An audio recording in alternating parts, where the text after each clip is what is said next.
This is Wild About Utah.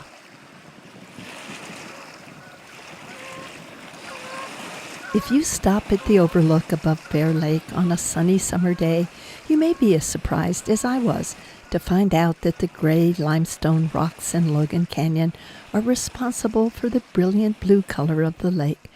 Among the wealth of information displayed at the overlook is the fact that as rainwater and melting snow seeps down through the limestone, it picks up tiny bits of calcium.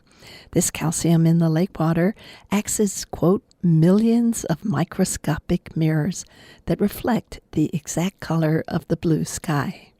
Thinking about water seeping through the limestone spurred me on to sign up to take a tour of the Minnetonka Caves, located near the northern end of the lake.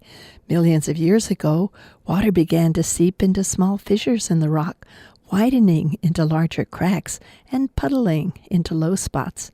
When the water table dropped, the water drained away, leaving large crevices and 9 open rooms. The cave was discovered in 1906 by Edward Arnell, who was out hunting and shot a grouse that fell just over a nearby ledge. He scrambled down to retrieve the bird, and then he felt it. Cold air. Pushing aside some rocks, he found a hole in the hillside, just large enough for a man to crawl through. He found a bear skeleton near the entrance, but no sign that humans had ever been inside the cave before.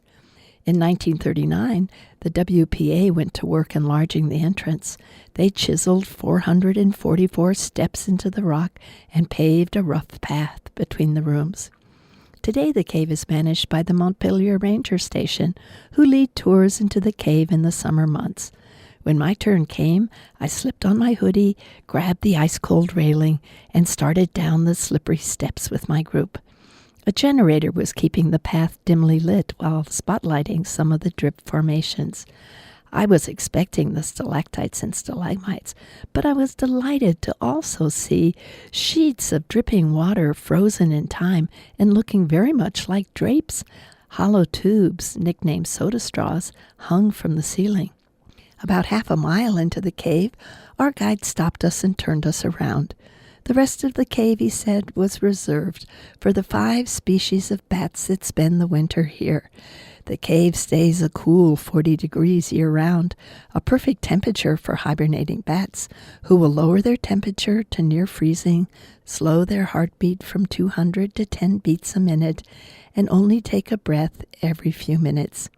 I think I have always been a bit envious of how hibernating mammals like bats and bears can go to sleep fat, doze through the cold winter, and wake up thin in the spring.